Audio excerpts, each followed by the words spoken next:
اعوذ باللہ من الشیطان الرجیم، بسم اللہ الرحمن الرحیم۔ پیارے دوستو، آج میں آپ کو کھیر والی سیویاں پکانے کا طریقہ بتانے جا رہا ہوں۔ یہ سیویاں آپ نے زندگی میں کبھی بھی نہیں کھائی ہوں گی۔ جو طریقہ میں آج آپ کو بتانے جا رہا ہوں یہ کچھ الگ ہی ہے۔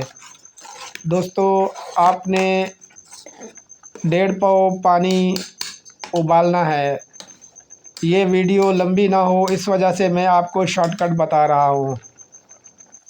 تو دوستو، 1.5 پاؤ آپ نے پانی گرم کرنا ہے۔ جیسے ہی پانی کو ابال آئے تو آپ اس میں 1.5 پاؤ دودھ ڈال دیں اور اس کو آپ ابالیں۔ جیسے ہی ایک ابال آ جائے تو دوسرا ابال جیسے ہی قریب ہو تو آپ اس میں 200 گرام سیویاں ڈال دیں۔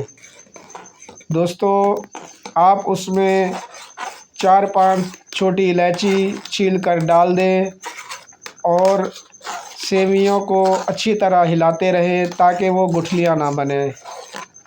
دوستو، سیویاں اگر آپ ہلاتے رہیں گے چمچ سے یا چھری سے یا کسی بھی ایسی چیز سے جس سے گٹھلیاں نہ بنیں تو آپ ان کو اچھی طرح ہلاتے رہیں اور دودھ ابلتا رہے گا۔ آپ الائچی ڈالیں تاکہ الائچی اس میں گل مل جائے اور ان کی خوشبو بہت پیاری آئے اور کھانے میں بھی مزیدار لگے۔ دوستو، اس کے بعد آپ نے ناریل کاٹ کے ڈالنی ہے یا مونگ پھلی۔ میرے پاس مونگ پھلی پڑی تھی، مجھے ناریل پسند نہیں ہے اس لیے میں نے مونگ پھلی ڈالی ہے۔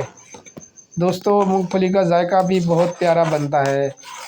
دوستو، آپ جب سیویاں ڈال لیں گے تو ان کو اچھی طرح پکائیں۔ جب 2-3 ابال آ جائیں گے تو آپ تھوڑی سی سیویاں نکال کر دیکھ لیں، ان کو انگلی سے دبائیں۔ اگر وہ اچھی طرح نرم ہیں اور ہاتھ سے ٹوٹ رہی ہیں یعنی کہ ہاتھ سے گھل رہی ہیں تو وہ کھانے کے لیے بالکل تیار ہیں۔ دوستو، مزید ایک ابال دے کر آپ ان کو نکال لیں اور نوش فرمائیں۔